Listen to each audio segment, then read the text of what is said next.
எல்லாருக்கும் வணக்கம். நான் தான் உங்க விமல் வர்மன் பேசுறேன். நடந்து முடிந்த 2026 சட்டமன்ற தேர்தலில் ஒட்டுமொத்த கட்சிகள்லையும் எத்தனை வன்னியர்கள் எம்எல்ஏக்களாக ஆகியிருக்காங்கன்ற ஒரு பெரும் கேள்வி தொடர்ச்சியாக பல சொந்தங்கள் தொடர்பு கொண்டு கேட்டுக்கிட்டே இருந்தாங்க. அந்த சொந்தங்களுக்காகத்தான் இந்த காணொலியை ஒரு புரிதலுக்காக பதிவு பண்றோம். குறிப்பா அனைத்து கட்சிகள்லையும் எத்தனை வன்னியர்கள் எம்எல்ஏக்களா மாறி இருக்காங்கன்றத மக்களும் தெரிஞ்சு வச்சுக்கோங்க, வன்னியர்களும் தெரிஞ்சு வச்சுக்கோங்க. குறிப்பா ஏன் தெரிஞ்சு வச்சுக்கணும் அப்படின்னா, இவங்க வன்னியர் எம்எல்ஏ அப்படின்னு தெரிஞ்சதுனால அவங்க ஓடி வன்னியர்களுக்கு நல்லது செய்வாங்களா அப்படின்ற கேள்விக்கு என்னால எந்த ஒரு உறுதியும் பார்த்தீங்கன்னா கொடுக்க முடியாது. ஆனா தமிழகத்துடைய பெரும்பான்மை சமூகமாக பார்த்தீங்கன்னா இருக்கிற இந்த சமூகம் சரியான முறையில தனக்கான பார்த்தீங்கன்னா அரசியல் பிரதிநிதித்துவத்தை பெற்றிருக்கா அப்படின்றதுக்கான பதிலாகத்தான் இந்த காணொலியை பதிவு பண்றேன். சென்ற முறை 2021 சட்டமன்ற தேர்தலில் ஒட்டுமொத்தமாக அனைத்து கட்சிகளும் சேர்ந்து வன்னியர்கள் 40 எம்எல்ஏக்கள் பார்த்தீங்கன்னா இருந்தாங்க. அப்புறம் இன்னொரு எம்எல்ஏ கூடி 41 எம்எல்ஏக்கள் கடந்த 2021 சட்டமன்ற தேர்தலில் இருந்தாங்க. ஆனால் இந்த முறை அதுல இருந்து ஒரு 6 எம்எல்ஏக்கள் பார்த்தீங்கன்னா குறைந்து 35 எம்எல்ஏக்களாக பார்த்தீங்கன்னா இருக்காங்க. குறிப்பா சொல்லணும் அப்படின்னா பாமக சார்பாக பார்த்தீங்கன்னா 4 எம்எல்ஏக்களும், அதிமுக சார்பாக 13 எம்எல்ஏக்களும், தாவேக சார்பாக பார்த்தீங்கன்னா 13 எம்எல்ஏக்களும், 5 எம்எல்ஏக்கள் பார்த்தீங்கன்னா திமுக சார்பாக பார்த்தீங்கன்னா இந்த 2026 சட்டமன்ற தேர்தலில் பார்த்தீங்கன்னா வெற்றி பெற்றிருக்காங்க. அந்த லிஸ்ட்டை பார்த்தீங்கன்னா எந்தெந்த தொகுதி அப்படின்றத நான் தொகுதி மட்டும் சொல்றேன். அந்த தொகுதியில் இருக்கிற எம்எல்ஏக்களுடைய பெயர்களை நீங்களே தெரிஞ்சுக்குங்க, புரியுதுங்களா? ஏன்னா அதை தான் சொல்ல முடியும். அதை தாண்டி நீங்களே தெரிஞ்சுக்குங்க. ஏன்னா இது ஒரு ஜஸ்ட் ஒரு நம்ம தெரிஞ்சுக்கணும் அப்படிங்கிற பர்பஸ்க்காக மட்டும்தான் நம்ம இந்த காணொலியை பதிவு பண்றோம். அதை தாண்டி நமக்கு திடீர்னு பத்தியா அப்படின்ற இதெல்லாம் இல்லை, சாதி வெறி அது மாதிரிலாம் இல்லை. தெரிஞ்சு வச்சுக்கோங்க, தெரிஞ்சு வச்சுக்கிறதுல தப்பு இல்லை.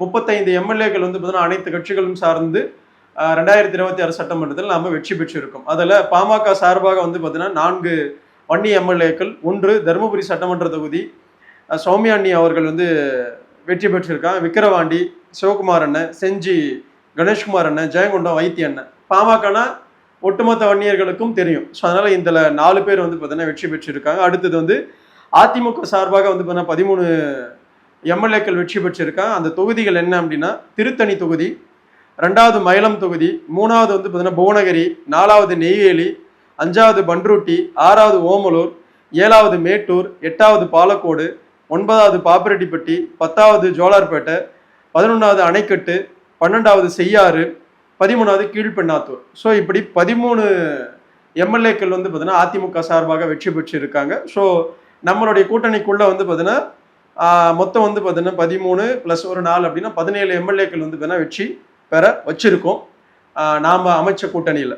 அடுத்தது தமிழக வெற்றி கழகம் விஜயோட கட்சியிலிருந்து கும்மிடிப்பூண்டி, மாதவரம், சைதாப்பேட்டை, ஆயிரம் விளக்கு, காஞ்சிபுரம், தாம்பரம், உத்திரமேரூர், திருப்போரூர், செங்கல்பட்டு, சோளிங்கர், கடலூர், பெண்ணாகரம், கும்பகோணம் அப்படின்னு சொல்லிட்டு 13 சொல்லப்பட்டிருக்கு. இது உறுதியாக சொல்லப்பட்ட விஷயங்கள் தான். இதுக்கு மேலே கூடலாம் குறையலாம். ஸோ மேக்சிமம் உறுதியாக சொல்லப்பட்ட இந்த 13 எம்எல்ஏக்கள் வன்னியர் சமூகத்தை சார்ந்தவர்கள் அப்படின்னு சொல்லப்படுது. ஸோ அதனால இது அவங்க ஓடோடி பார்த்தீங்கன்னா வன்னியர் சமூகத்துக்கு நல்லது செய்வாங்களா அப்படின்ற கேள்வியெல்லாம் பார்த்தீங்கன்னா நம்மளால உறுதியாக சொல்ல முடியாது. லிஸ்ட் அவுட் பண்ணியிருக்காங்க இந்த 13. அதே போல் பார்த்தீங்கன்னா இதில் இன்னொன்று கூட சேர்த்தலாம். ஆலந்தூர் தொகுதி கூட பார்த்தீங்கன்னா வன்னியர் அப்படின்னு சொல்லப்பட்டிருக்கு தாவேக சார்பாக. ஸோ அப்படி ஆட் ஆகும்போது 14ஆக ஆட் ஆகுது, 36 எம்எல்ஏக்கள் கூடுது. ஸோ தாவேக்காவில் யார் யார் எந்தெந்த சமூகத்துடைய கேண்டிடேட்ஸ் அப்படின்னு பெரும்பகுதியாக தெரியல. ஸோ அப்படி பார்க்கையில் 13 + 1 14. திமுக சார்பாக விழுப்புரம், உளுதூர்பேட்டை, குறிஞ்சிப்பாடி, குன்னம், பூம்புகார். ஸோ இந்த 5 தொகுதிகளில் பார்த்தீங்கன்னா வன்னியர்கள் வெற்றி பெற்றதாக லிஸ்ட்டு கொடுத்துருக்காங்க. ஸோ ஆக மொத்தம் 36 வன்னி எம்எல்ஏக்கள் பார்த்தீங்கன்னா இந்த 2026 சட்டமன்ற தேர்தலில் உள்ளே போயிருக்காங்க. அப்படி பார்க்கையில் பார்த்தீங்கன்னா நாம ஆல்மோஸ்ட் ஒரு 13லேருந்து ஒரு 14% ஆஃப் வன்னியர்கள் பார்த்தீங்கன்னா தமிழக சட்டமன்றத்தில் பார்த்தீங்கன்னா 234 தொகுதிக்கு நாம ஒரு ஆல்மோஸ்ட் பார்த்தீங்கன்னா ஒரு 13% ஆஃப் வன்னியர்ஸ் பார்த்தீங்கன்னா அங்கே உள்ளே போயிருக்கோம். இன்னும் கூடுதலாக இருக்கணும். ஏன்னா சம் மைனாரிட்டி கம்யூனிட்டிஸ் எல்லாம் பார்த்தீங்கன்னா அதிகபட்சமான எம்எல்ஏக்கள் பார்த்தீங்கன்னா பெற்றிருக்கிறாங்க. ஸோ வன்னியர்கள் நாம் இன்னும் பார்த்தீங்கன்னா திருந்த வேண்டியது நிறைய இருக்குது. குறைந்தபட்சமாக வன்னியர்கள் 60 எம்எல்ஏக்களாவது பார்த்தீங்கன்னா சட்டமன்றத்தில் இருப்பது தான் வன்னியர் மக்கள் தொகைக்கு ஏற்ப சரியான சதவீதம். அதை வந்து பார்த்தீங்கன்னா எப்போ நம்ம மாற்ற போகிறோம், எப்போ நம்ம மக்களுக்கு அந்த புரிதல் வரப்போகுது அப்படின்றது ரொம்ப ரொம்ப யதார்த்தமாக தான் நான் கேட்குறேன். நம்ம மக்களும் புரிஞ்சுக்கணும், அரசியல் புரிதல் ஏற்படணும். ஸோ இந்த லிஸ்ட்டை வந்து பார்த்தீங்கன்னா ஏற்படுத்தி கொடுத்த ஆத்தூர் பகுதியை சார்ந்த முருகன் படையாச்சி அப்படின்னு சொல்கிற சொந்தத்துக்கு மிகப்பெரிய நன்றிகள். ஒரு நல்ல ஒரு டேட்டா எடுத்திருக்காங்க. இதில் எக்ஸாக்டாக வந்து பார்த்தீங்கன்னா பாமக, அதிமுக, திமுக கன்ஃபார்ம்டு. தாவேகா 13, 14 அப்படின்றது வந்து பார்த்தீங்கன்னா நம்மளுக்கு இன்னும் கூடலாம் குறையலாம். ஸோ அதனால ஆல்மோஸ்ட் ஒரு 35, 36 எம்எல்ஏக்களை நம்ம வெற்றி பெற்றிருக்கோம்.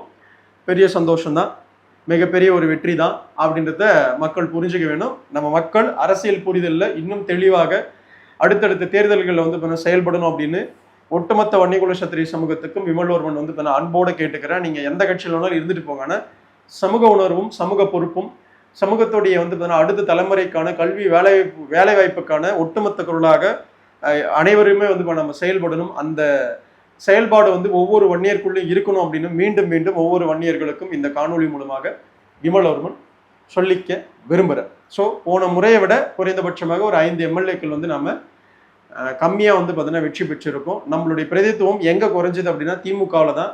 திமுக வந்து பார்த்தீங்கன்னா வன்னியர் பெல்ட்டுகளில் அதிகப்படியான மாற்று சமுதாயங்களுக்கு வந்து பார்த்தீங்கன்னா சீட்டை கொடுத்து வன்னியர்களை பெரும்பகுதியாக வந்து தூக்கிட்டு போய் வந்து பார்த்தீங்கன்னா குப்பையில் போடுற ஒரு விஷயமாக பயன்படுத்திச்சு. அதை அடிச்சு நொறுக்கி வந்து பார்த்தீங்கன்னா இன்னைக்கு வந்து பார்த்தீங்கன்னா அப்பளமாட்டம் வந்து பார்த்தீங்கன்னா உட்கார வச்சிட்டோம் திமுக. ஸோ இதுவே வந்து பார்த்தீங்கன்னா வன்னியர்களுக்கு மிகப்பெரிய ஒரு வெற்றி தான். வன்னியர்களுக்கு மட்டும் வந்து இந்த வெற்றி கிடையாது. இந்த வெற்றியை நமக்கு பரிசளித்த விஜய் அந்த ஆட்கள் சார்பாகத்தான் நாம் வந்து சொல்லணும். ஏன்னா விஜயால தான் இது சாத்தியமாயிருக்கு. நாமும் வந்து பார்த்தீங்கன்னா அதோடு சேர்த்து வந்து பார்த்தீங்கன்னா சரியான முறையில் வாக்களிச்சதுனாலும் இது சாத்தியப்பட்டிருக்கு. திமுக கண்டிப்பாக வருங்காலங்களில் அழிந்தே தீரணும். வன்னியர்களுடைய முதல் எதிரி அப்படின்னா திமுக தான். அதை எப்பொழுதுமே மனசுல இருந்து வந்து பார்த்தீங்கன்னா வன்னியர்கள் வந்து விட்டுறக்கூடாதுன்றதுல மீண்டும் மீண்டும் வந்து பார்த்தீங்கன்னா சொல்றேன். தேர்தல் முடிஞ்சு போச்சு அப்படின்னு கூட நீங்க வந்து கடந்துட போக வேண்டாம். திமுக வன்னியர்களுடைய முதல் எதிரி, புரியுதுங்களா? ஏன்னா நமக்கு அவ்வளோ பெரிய துரோகங்களை வந்து பார்த்தீங்கன்னா திமுக இழைச்சிருக்கு கடந்த வந்து பார்த்தீங்கன்னா 5 வருஷ ஆட்சியில அப்படின்றத வன்னியர்கள் மறந்துட வேண்டாம். நன்றி, வணக்கம், வாழ்க வளர்க வன்னிய பெருங்குலம், வாழ்க வளர்க வன்னியகுல சத்திரிய சமூகத்தின் பண்பாடும் கலாச்சாரமும் வரலாறும் மற்றும் வன்னியகுல சத்திரிய சமூகத்துடைய சத்திரிய தர்மமும் மேலும். அடுத்தொரு நல்ல காணொலியில் உங்களை நான் சந்திக்கிறேன். சுத்தமான பள்ளி பையன்